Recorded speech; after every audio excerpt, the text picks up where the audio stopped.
Nanda, jumpa lagi. Kali ini kita akan membahas tentang berita. Apa itu berita?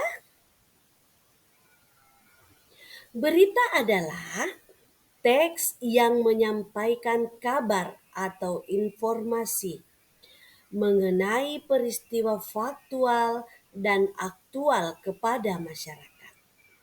Faktual artinya sesuai fakta dan tidak mengada-ada. Sedangkan aktual artinya hangat atau baru saja terjadi. Sifat faktual pada berita dibuktikan dengan adanya keterangan dari orang-orang yang terlibat pada peristiwa tersebut.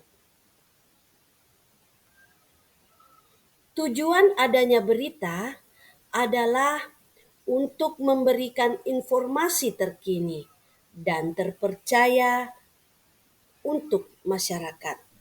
Berita juga membantu kita untuk lebih berhati-hati. Pada berita ada beberapa macam unsur-unsur. Unsur-unsur berita ini yang pertama adalah apa atau what, dua where atau di mana, ketiga kapan atau when, keempat mengapa atau why, dan kelima adalah how atau bagaimana. Struktur berita. Yang pertama adalah kepala berita. Kepala berita adalah bagian awal yang memuat banyak informasi penting, yaitu apa, di mana, kapan, dan siapa. Kepala berita tersebut juga sebagai light atau teras berita ataupun orientasi. Yang kedua adalah tubuh berita. Tubuh berita berisi penjelasan mengenai informasi yang disampaikan pada bagian kepala berita. Pada bagian tubuh berita terdapat jawaban atas pertanyaan mengapa dan bagaimana peristiwa itu terjadi. Struktur ini memuat latar belakang, penyebab, sehingga upaya yang dilakukan pihak terkait untuk menyelesaikan peristiwa itu. Yang ketiga adalah ekor berita. Pada bagian ekor berita mencantumkan informasi yang bersifat tambahan. Jika ekor berita dihilangkan, maka tidak ada pengaruhnya apapun pada pokok berita. Mengapa?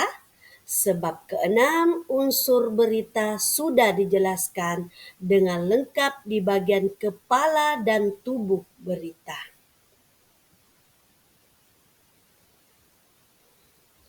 Kaidah kebahasaan teks berita. Yang pertama, bahasa baku. Teks berita harus ditulis dengan bahasa baku, yaitu bahasa yang bersumber pada Pedoman Umum Ejaan Bahasa Indonesia dan Kamus Besar Bahasa Indonesia. Yang kedua, kata kerja mental. Kata kerja atau verba mental adalah kata yang menerangkan tanggapan, perasaan, pikiran, serta perbuatan yang tidak bisa diamati secara fisik. Contoh, warga mengkhawatirkan kondisi rumah mereka sehingga tidak ingin berpindah ke pengungsian. Yang ketiga, konjungsi temporal. Konjungsi temporal adalah kata penghubung yang menandai keterangan waktu. Contoh, kemudian, setelah, akhirnya, sejak, dan awal. Yang keempat, konjungsi penerang. Konjungsi penerang adalah kata yang menerangkan pernyataan sebelumnya. Biasanya konjungsi ini digunakan dari kalimat langsung ke kalimat tidak langsung.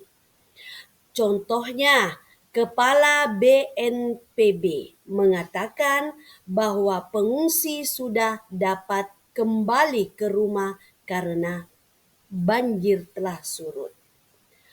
Yang kelima adalah kalimat langsung. Ketika wartawan meliputi berita, keterangan dari narasumber diperoleh secara langsung. Jadi, dalam penyajian beritanya, wartawan akan menyusun teksnya dalam berbagai ragam kalimat. Salah satunya adalah kalimat langsung. Kalimat langsung adalah kalimat yang mengutip pernyataan seseorang sama persis tanpa menambah atau mengurangi ujaran yang disampaikan. Jenis-jenis berita. Yang pertama adalah berita langsung. Yang kedua adalah berita opini.